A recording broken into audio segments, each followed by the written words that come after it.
আজকে খুব বৃষ্টি হয়েছে, হওয়াতে দেখুন আমাদের বাড়ির সামনেটা কিরম হয়ে গেছে কাদা। আমি যে একটু গাড়িতে নামবো, গাড়ি করে, সেটাও হবে না। এরপরে অনেক বেলা হয়েছে, মা ভাত নিয়ে চলে এসছে। আর আজকের রান্না কিছুই করেনি মা। যেটা ছিল সেটাই করেছে। একটু মাছ কিনেছিল, ওটা নিয়েই রান্না করেছে, মাছের ঝাল আর ভাত। তাই মাকে বলছি, মা খাইয়ে দেবে? না, মা বলছে না, নিজে হাতে তুই খা। তো দেখুন আজকের এই রান্না হয়েছে দুপুরে। আর সব কষ্টের মাঝেও মুখে হাসি রাখতে হয়, নাহলে কিছুই করা যাবে না।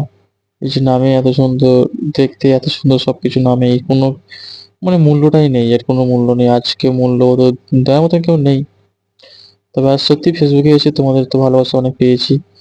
তোমরাই আমার এখন যে হারে ভালোবাসো, এরকম ভালোবাসা আমি পাবো জীবনে ভাবিনি, আমার মতো একটা অসহায় ছেলে হয়ে। আর তোমাদের কি রান্না হয়েছে কমেন্টে বলবে। ঠিক আছে, খেয়ে নি, পরে দেখা হবে, টাটা।